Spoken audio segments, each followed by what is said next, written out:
Hi, this is Privateer Station, and today we're bringing you day 504 of Putin's invasion into Ukraine. As always, with former advisor to the office of the President of Ukraine, Olexiy Arestovych, Lieutenant Colonel, and Mark Feygin, Russian opposition politician, lawyer, and blogger. Our usual thanks go to Igor, Velas, and Anhil. Thank you guys for supporting us, and of course Bill for his super thanks. Much appreciated. And with that, let's deep dive into day 504. Enjoy. Dear friends, glad to see you all on Feygin Live. It is Wednesday, 13th of July, time is 2 minutes past 10 in Kiev, same time in Moscow, and we're doing our regular stream with Olexiy Arestovych on our channel. Olexiy, glad to see you. Good evening to your house. Alright, and today it is day 504. And we called it War and NATO. We understand what the discussion will be about. We have over 50,000 starting with us. 15,000 click the like button. Two big asks to our viewers. One, of course, please share links to that stream on your social media. And click the like button. That definitely helps us as well. Do not forget to check the previous stream. That was Monday. I understand the amount of viewers in summer is usually a bit lower, but it's good content. I think that stream was also went also good. Do not forget to subscribe to Feygin Live, to Olexiy Arestovych. The links are at the bottom, and of course to the Privateer Station if you are listening or watching that in English. And with that, let's start. We have a ton of people commenting on what happened in NATO summit. We saw your post with a gauging statement about what happened. President Zelensky came out and also said that regardless of the certain irritation and some strain and some puns exchanged, he considers the summit to be a success. And it's understandable. It's difficult times, it's war. People can understand that the hardness of position of Ukraine and reactions by Ben Wallace, Minister of Defense of United Kingdom, or some previous statements by Joe Biden, at least 3 of them, about Ukraine joining NATO. And in any case, NATO summit is over. So what is your estimation on the conclusions and promises made? Do you think the pill is sweet enough for not taking Ukraine and not accepting Ukraine into NATO right now and giving some certain dates? So let's talk about other things that are promised to Ukraine, including long-range missiles from France. So personally, I do like the results of that summit. 2 parameters. One, indeed, they gave us a lot of equipment. Airplanes, scalps, French Storm Shadows, 500 millions per year of support, and the guarantee and declaration of guarantee of safety. The signage of the guarantee itself is moved to the next year, but at least the declaration is already here.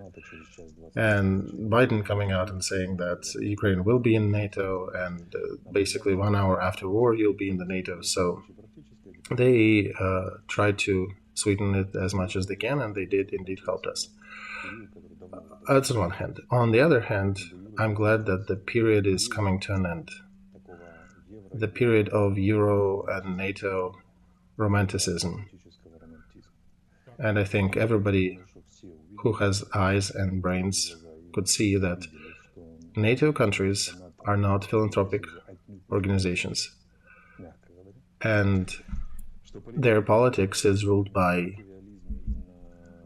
Westphal principles and Machiavellianism, and the interests of the group and the balance of power are put on the pedestal, And a lot of things can be sacrificed for that. And moral is there, but it's not the main and the first reason for politics and decisions made by politicians. So our appeals to help us just because we are European leaning and we want to be part of Europe, and we're also basically NATO's right flank that is defending them from Putin's regime. All these appeals met the considerations of the balance of power. So, summing up the results of the summit, Ukraine is ready for NATO for a long time ago. Since a long time ago. NATO is not ready for Ukraine yet. And let's discuss some details. Olexiy, thank you for that. I think it's important to take a look at certain details. But before we go there, we decided to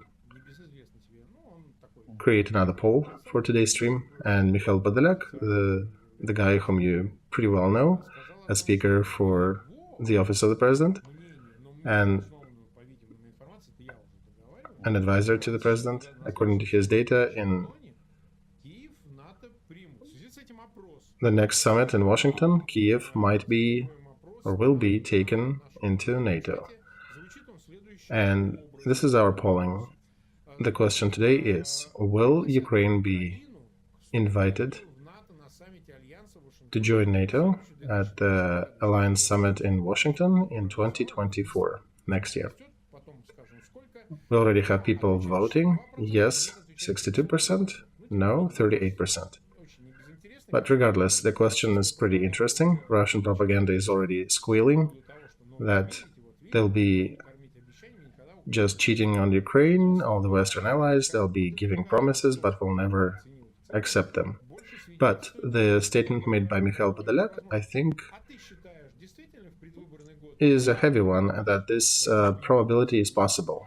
And do you think that indeed next year, in 2024, Ukraine can be invited? And Biden himself can make this invitation while hosting the summit?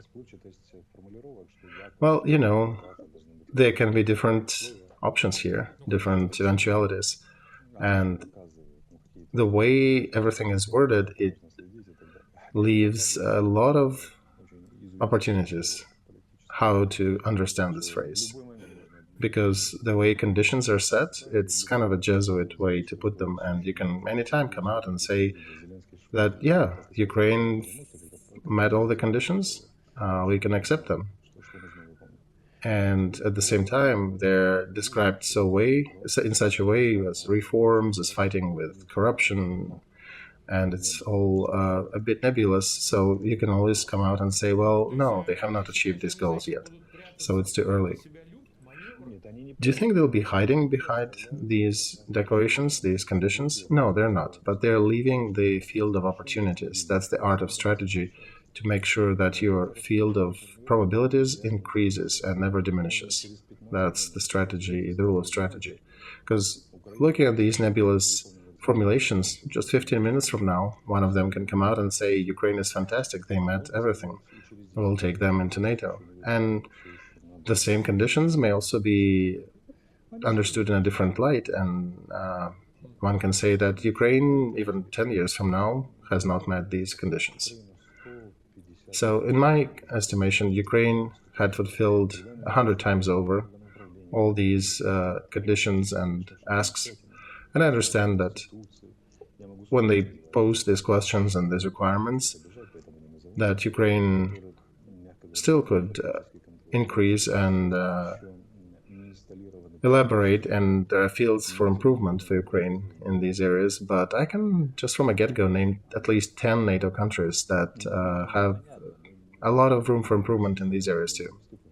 So I just don't want to strike these countries. But in general, looking at that, we understand that looking at this formulation, and requesting a date that we need to be joining NATO, we understand the president wanted to cheer our own troops. This helps our own spirit, because this is one of the main goals that we set, that we need to join NATO. in order to guarantee the future of our children. And frankly, we have not faced the worst as a result of this summit.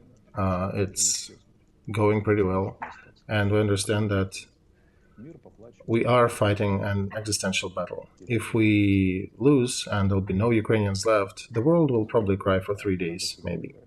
So the moral of the story is that we can only rely on ourselves. And what we need to do is to continue increasing our own potential. And then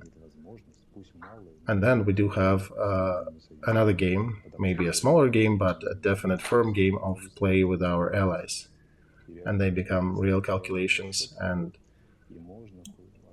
because behind real capabilities, you can convert them into real opportunities and real points for discussion, even in the face of monsters like EU and NATO, size-wise and capabilities-wise. And when you don't have that, it's a bit different. And the politics of mass and total heroism that we've been relying on is good for the first maybe 3 months. We did not retreat, we stayed, we fought, but at the 17th month of this war, this is a different situation. It's a war for attrition, and the war changed its phase. And in order to be able to tire your opponent, to wear them out, one needs to have enough resources, a big fat resource bucket that you can waste while wasting your opponent. And we don't have it. We are wasting the resources of our allies and their patience. And one can understand both us and them. We're not asking for their aid, not because everything was fantastic, we were celebrating and cheering here, and then we decided to go out and ask for help from the West. We are asking for aid because we do want to live. That's the thing. And on their side, they're saying, we are giving you a lot. And this is true. And we're tremendously thankful to them for that. But there are a lot of nuance elements here. There's one small but very fat nuance.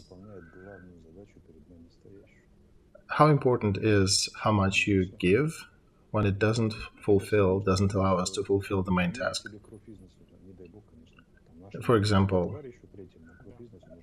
God forbid, but let's say our friend needs $100,000 for a surgery, and you and I come together and give him 90. 90. On one hand, he's of course coming and saying, hey, guys, could you come up with 100 because I do want to live still? And on the other side, we are turning to him and saying, hey, you should be thankful. We're giving you 90. We took it from our own budgets, and it's a huge amount, right? And you got to be thankful for 90. So should he be thankful for that? Yes. Does it solve his problem fully? No, it doesn't. And that's a rough approximation of what's happening with Ukraine right now.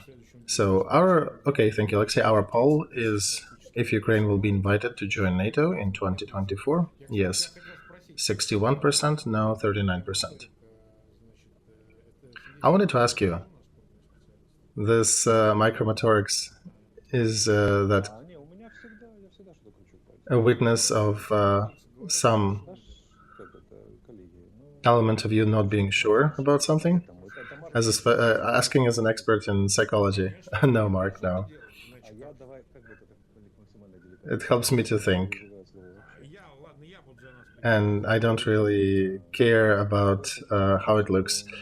I'm just thinking. And yeah, sorry, if you can make it a little quieter, because those toothpicks make a lot of noise and somebody's complaining in the chat. Okay. And we do have a question that I want to pose. And it is hanging in the air. So the question is, if your plans are so misaligned with your partners, perhaps the plans should be better aligned. And that's what our partners are asking via the experts, advisors, and everybody. And we're saying we can't really address that, because if we start tweaking the plans, we will have to leave some people, and some grandpa on the occupied territories by Russians. And he'll be tortured, he will be forced to join Russian Federation, perhaps, and then eventually he'll be equipped and with rifles and sent to go kill more Ukrainians. And we cannot go for changing the scope because our citizens will be tortured, will be killed, and will be mutilated by the occupants. We cannot accept that correction. We're sorry. And in order to achieve the goals that we see, we need a different volume of support and a different volume of effort. And here we can take an old soldier, president of Czech Republic, Pavel, and civilian politicians usually don't say that, but he's a straightforward military man, and he's saying, guys, you generally have one attempt. He basically said that when he came to power, right? Yeah, that's exactly what he's saying. And he's saying that if you don't achieve results by winter, you will be forced to negotiate. Do you think this position exists indeed, Olexiy? I think it exists, yes. And that rhetoric is rather popular in the West and in Europe, in NATO. There are discussions like that happening. And even the formulation that we should be helping Ukraine in such a way that they should be able to resist future acts of aggression is implying that they are considering future acts of aggression possible. And what does it mean? It means that this war may come to some pause, and then in the future there'll be some future acts of aggression.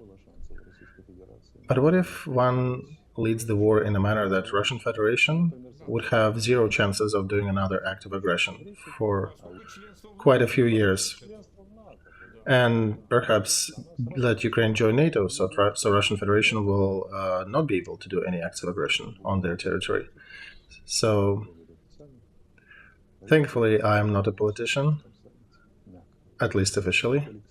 And that's why I can say that everybody on this summit, collectively and individually, are somewhat guilty, because behind all that rhetoric, one cannot fully conceal the main principle that NATO is operating in accordance with, and Biden's administration as well. And it sounds like we cannot let Russia win, but we cannot let Russia fail completely. And they're afraid that Russia, devastated by this war, might run quickly under China entirely. They'll start giving technologies, resources, territories, and all, and blood. So, hang on, Olexiy, with Putin's regime in power, which is basically pro-Chinese at this point, do you think they'll ever run into the arms of the West?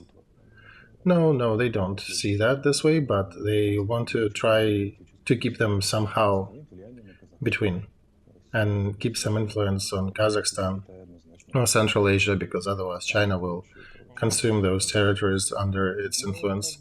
I think this process is already happening, Olexiy. Right, but they're talking about that. Then somebody is listening to them and is making some decisions.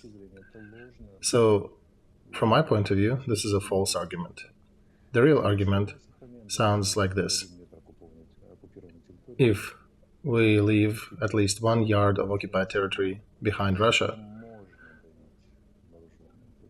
both China and Iran get a strong signal that one can press in an armed way on the West, and you can achieve little steps of success this way. And then it's a matter of will. In small little achievements and long time scale, couple 100, 300 years, you can achieve your goals. And by blackmailing the West via artificially created zones of conflict, they can achieve different favors economically and sanction-wise and all. Because we understand that after this war, there'll be a process of removing sanctions from Russia. And Putin, of course, will present it as the strongest success. And that's how China will read it as well. And any statement of the West that that Russia wasted so many resources, and that is definitely a loss for them on the global scale. The counter-argument to that would be, when did Russia count their losses? When did dictators count how many soldiers they wasted and lives they wasted? They don't. They'll play it as a victory in Russia because they achieved something. And this is worse than mistake, than a crime. This is a mistake. And our dear partners are making that mistake live on camera. And this is good. Because why? Because romanticism must leave our relations.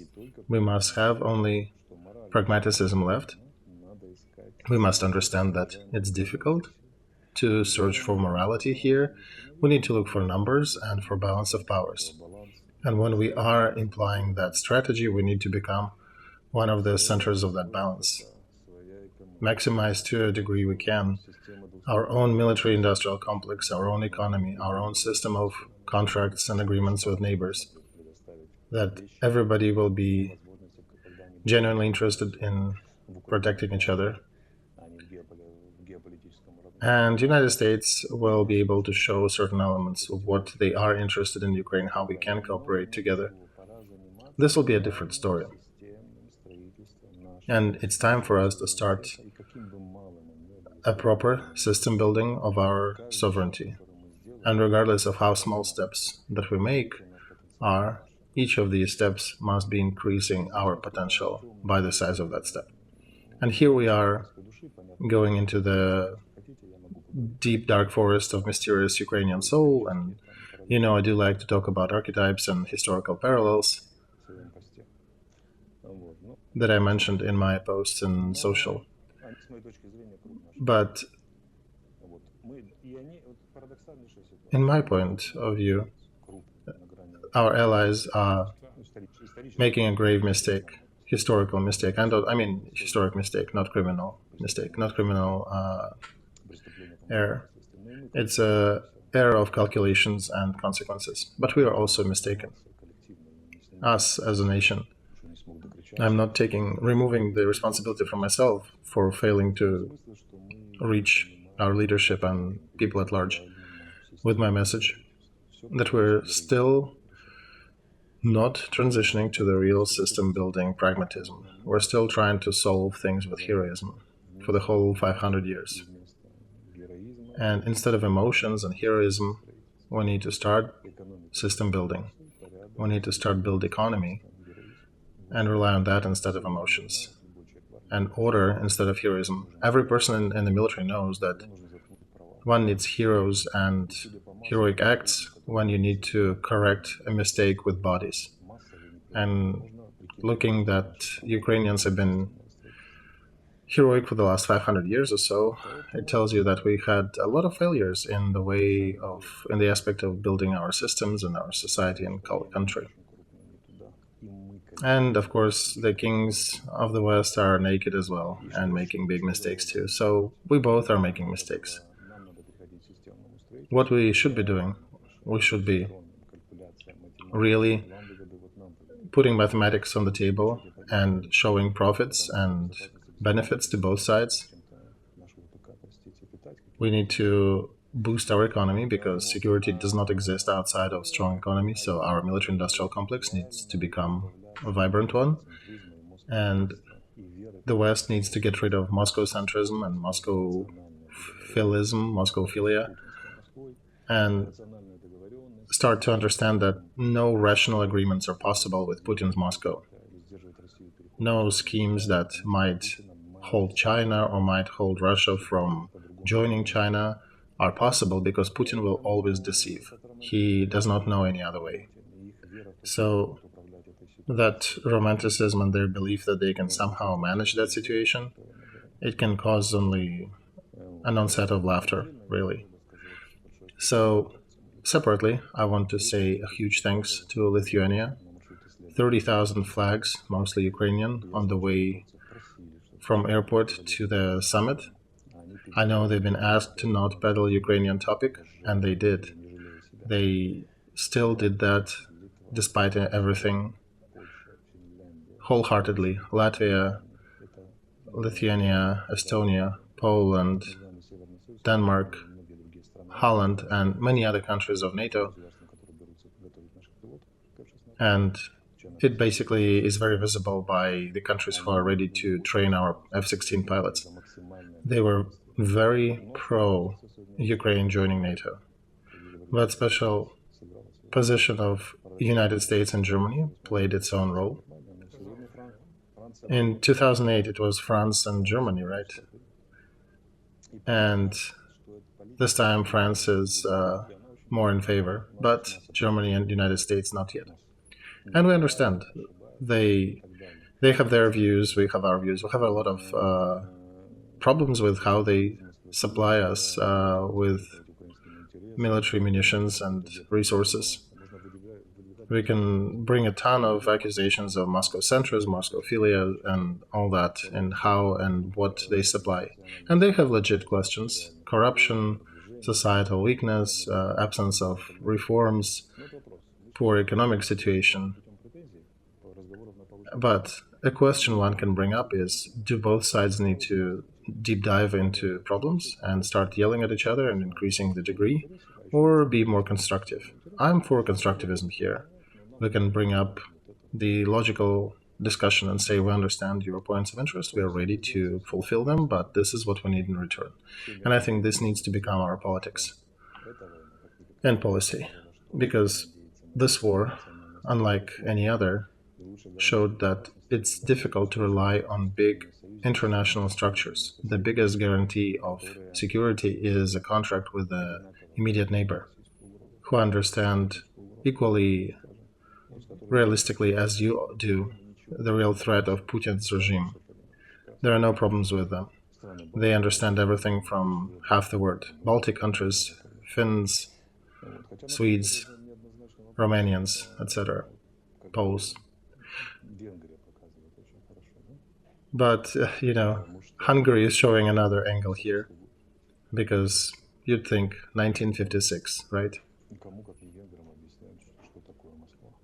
Hungarians, one would have thought, learned a lesson what Moscow is.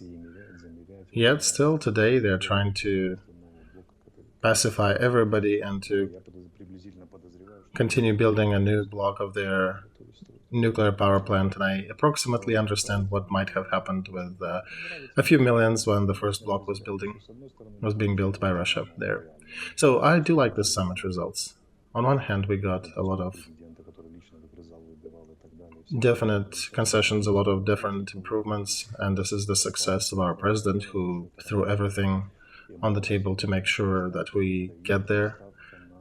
On the other hand, it's a cold shower and an explanation that betting on heroism, betting on national unity and international unity, it will be dissolving slowly, and calculations will take place of that.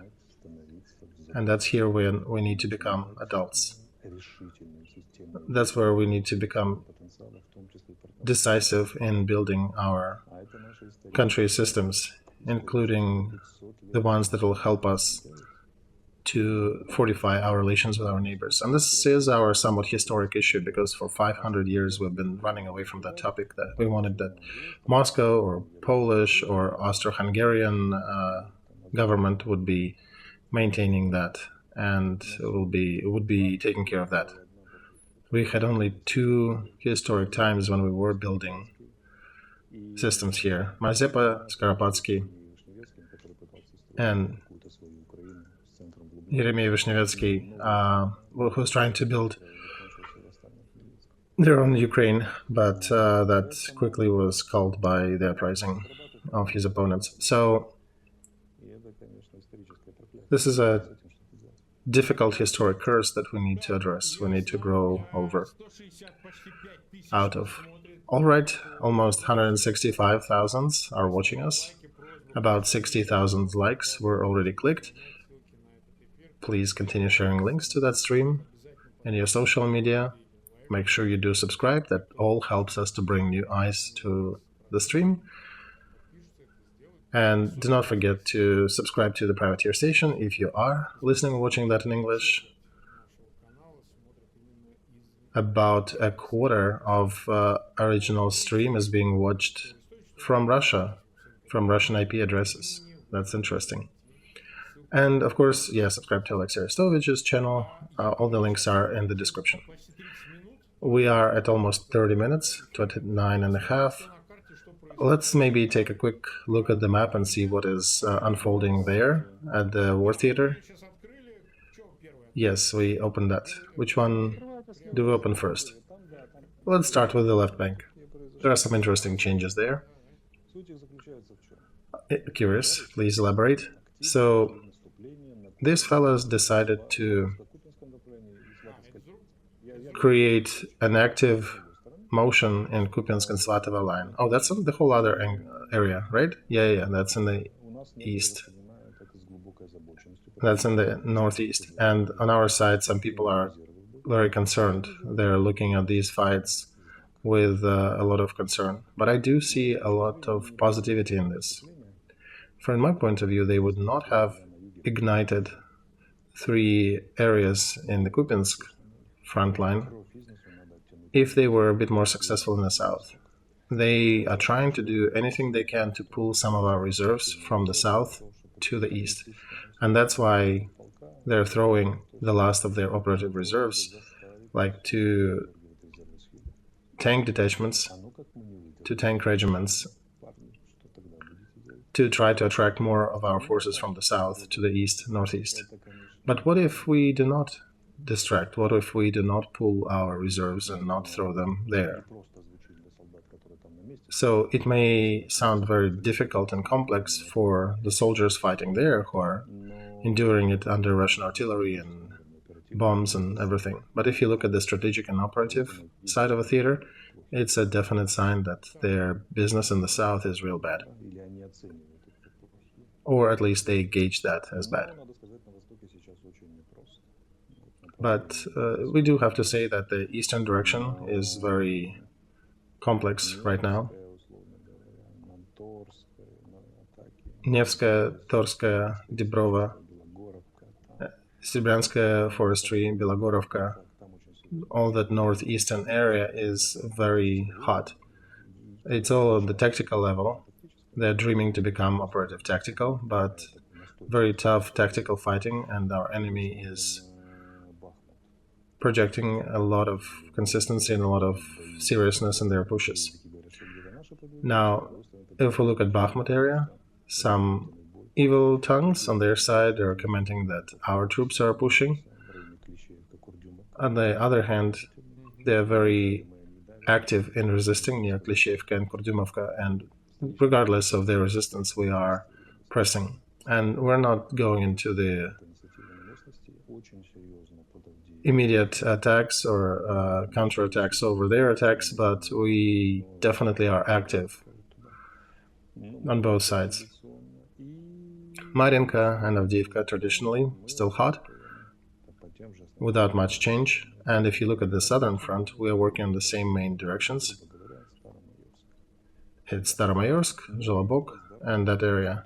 And of course, we are holding an area near Antonov Bridge. Still exists, and there is active fighting around that area. So the main topic of today's situation is the beginning of very active motion by Russian command on the Eastern Front. And I am positive that they are trying to pull our reserves from the south because they're running out of their own reserves. They've already pulled them into other parts of the front, so they need to start pulling them back, or they need to heat up the area and see if we can maybe pull away some of our troops from the south. So that's generally it, right? Do you want us to go into each house and each farm? No? There are a lot of other observers who do that. No, we don't have our time format, and our general message is different, so... Okay, Olexiy, thank you. We're continuing with our poll about invitation for Ukraine to NATO. That might happen next year. So out of 50,000 who voted, yes, 58%, no, 42%. So very close to the median, even though there is a definite leaning over towards yes. So I'm asking all of you who are watching us live to continue clicking that. That's curious information. And the news of another caliber, our favorite Russian Minister of Defense speaker, Konashenkov, person, as I call him, a man without sex, he made a statement that they are finishing receiving armor and all kinds of military equipment from Wagner troops, and they already got tanks, self-propelled howitzers, APC carriers, artillery systems, and there are dozens of those that have never been used yet, and they also got over 200,000 ammo and supplies of different kinds, and rifles. And all that is being delivered to the fourth tier of frontline, where it will be remastered, refitted, maintained if needed, and sent back to the frontline. So it seems that Wagner is being disbanded. Their companies are being taken away from Prigozhin.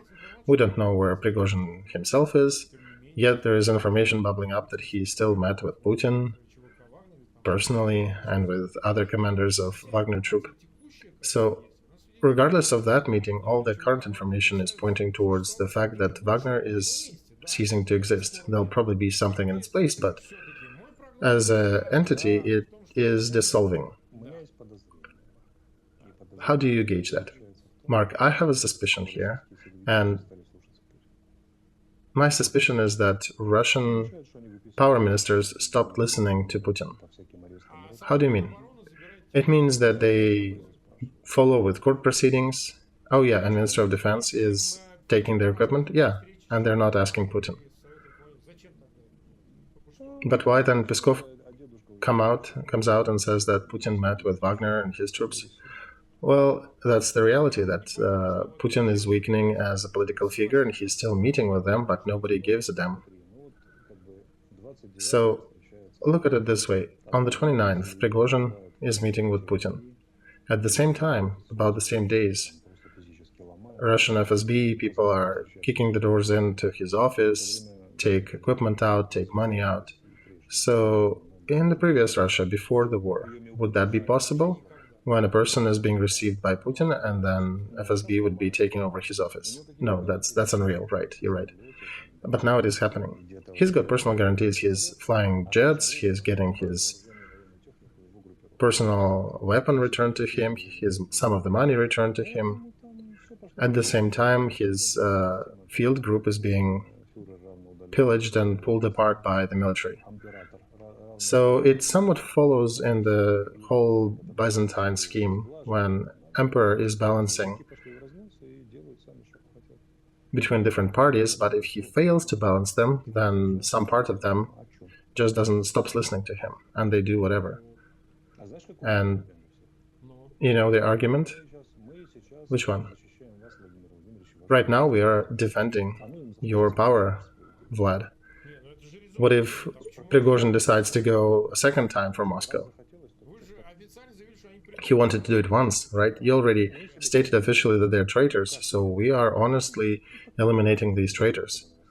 What, you want us to stop? Then if next time they go on Moscow, we'll do nothing. Well, they didn't do anything the first time either. Right, but when the second one comes, what do? And imagine Putin orders to bring the jets up and destroy the comms, and the military would come back and say, no, we've done that. But you didn't even look towards the families of the deceased pilots, and you were meeting weird people who killed them. Then we tried to disarm them, right?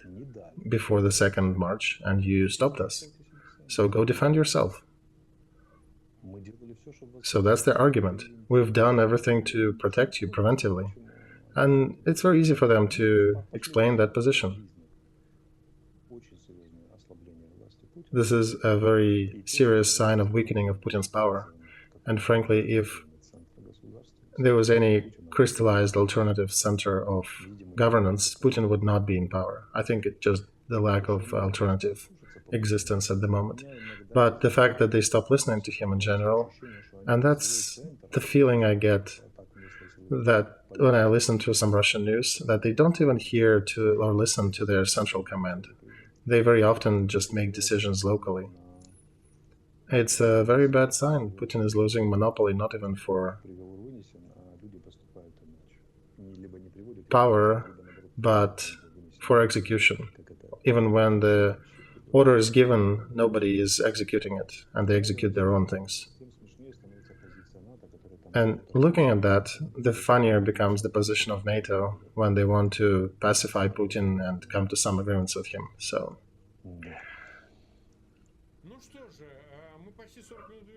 all right, we've been almost 40 minutes live. One last piece of news. Hang on, I have one more important thing. I need to say a few hellos, very important hellos.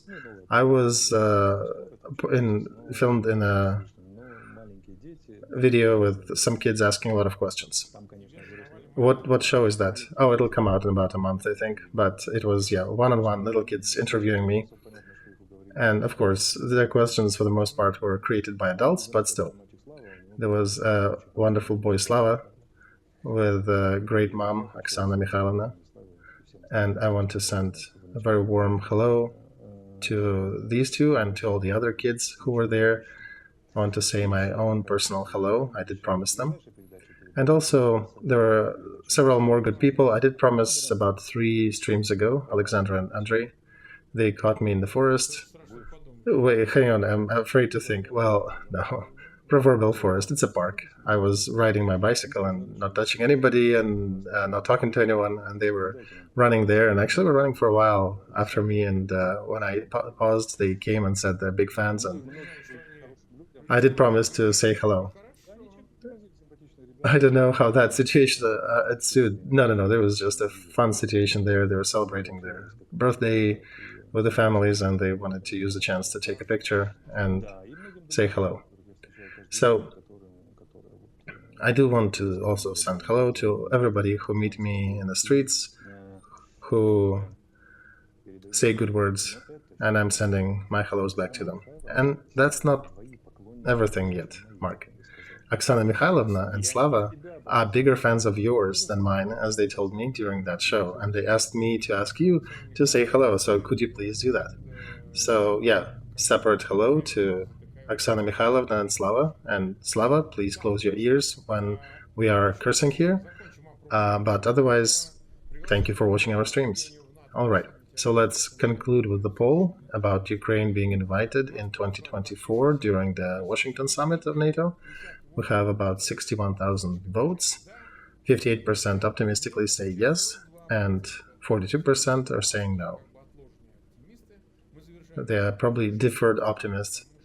So we're concluding that poll. I think it is important as a summary, and it might play a certain role. People are believing, they're still optimistic, because Russian propaganda is still screaming that Ukraine will never be a part of NATO. All right. And let's conclude with Erdogan. That was the last thing I wanted to bring. Why him is that Gutierrez already came out and said that we will suggest Moscow does not leave grain deal. And Erdogan also came out and said that they're already starting to receive some interesting propositions from Putin and his gang about possible continuation of grain deal. So I guess after that curved Turkish blade in the nether regions of Putin's butt with the transfer of Azov fighters, they started moving, right? Oh yeah, Erdogan is one of those who, unlike most of other NATO members, if he needs to shoot down the Russian jet, he'll just do it. Yeah, and probably the only one from NATO without any thoughts or tribulations. He actually did shoot a few down before, right? So he is not bothered by neither Russian nukes nor getting some third parties involved. He is just minding the interests of his country. So if to compare, by the way, Ukraine and Turkey, look at how Turkey is consistently achieving their interests. Because on the summit, Turkey got everything they wanted. They, by the way, led Sweden to join NATO. Note that Turkey was attacked 7 ways to Sunday verbally by all the NATO members. They tried to drop the lira. They tried to maybe discuss removing Turkey from alliance, and that lasted for years. Despite of that, he still achieved everything he wanted, because behind himself he has a very real potential that allows him, looking in the eyes of Biden and saying, no, this will not be the way you want it, this will be the way we want it. This is the real potential. And this is in regards to Biden and Putin. He can do that in the same manner. There are conversations that there might be some promises about Northern Cyprus, that Erdogan might be promised something there, and that's where his loyalty is coming from.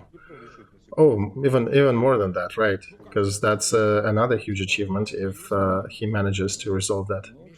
Of course, they need to look at Cyprus becoming part of European Union and finishing some of the problems there. Yeah, and that's a good example. If we look back in '91, on some areas, Ukraine had better stats than Turkey. And now, about 30 years later, everything is not so simple. All right, dear friends, about 106,000 were with us today, 73,000 click the like button. Please continue sharing links, clicking all the buttons on the YouTubes and other video platforms you're watching it in. Do not forget to watch the previous stream, because there was a good precursor stream before the summit, and you can compare one and the other. I think it is interesting. And of course, subscribe to Feygin Live, to Olexiy Arestovych, and to the Privateer Station if you are listening or watching that in English language. Thank you, Olexiy, and we'll see you on Saturday, 10 p.m., the usual time. Right, with big pleasure. Goodbye, everybody, dear viewers. See you.